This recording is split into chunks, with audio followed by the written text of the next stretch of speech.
Indifference towards spiritual gifts and heritage is a quiet but dangerous state.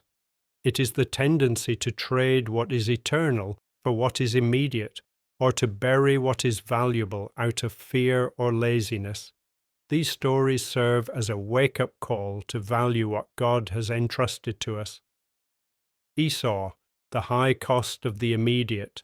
Jacob gave Esau some bread and some lentil stew. He ate and drank, and then got up and left. So Esau despised his birthright.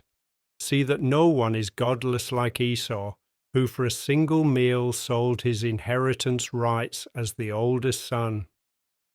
Esau was the firstborn, entitled to a double portion of the estate and the spiritual leadership of his family.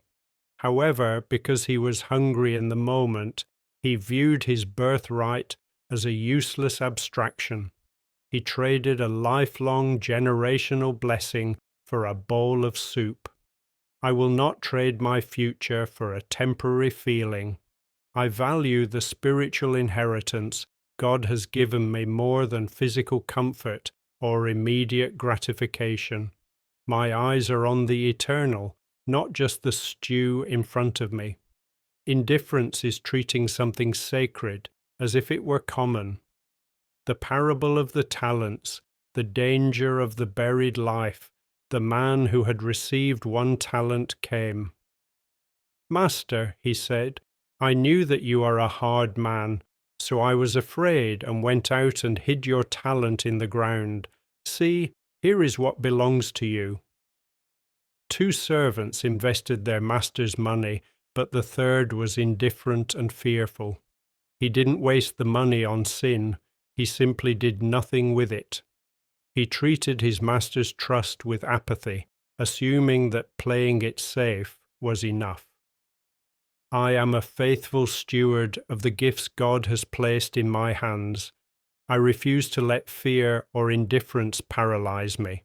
I will use my time, my resources, and my talents to build God's kingdom, knowing that I am accountable for what I've been given. The greatest failure is not losing what you have, but never using what you were given. A prayer against indifference. Lord of glory, open my eyes to the immense value of the spiritual inheritance you have placed in my life. Forgive me for the times I have been indifferent, or when I have been tempted to trade your lasting peace for a moment of worldly comfort. Almighty God, help me to prize the blessing. Unlike the fearful servant, help me to be bold with the talents you have given me. Do not let me bury my potential or treat my calling with apathy. Wake up my spirit to value what is sacred, and help me to live a life that honors the investment you have made in me.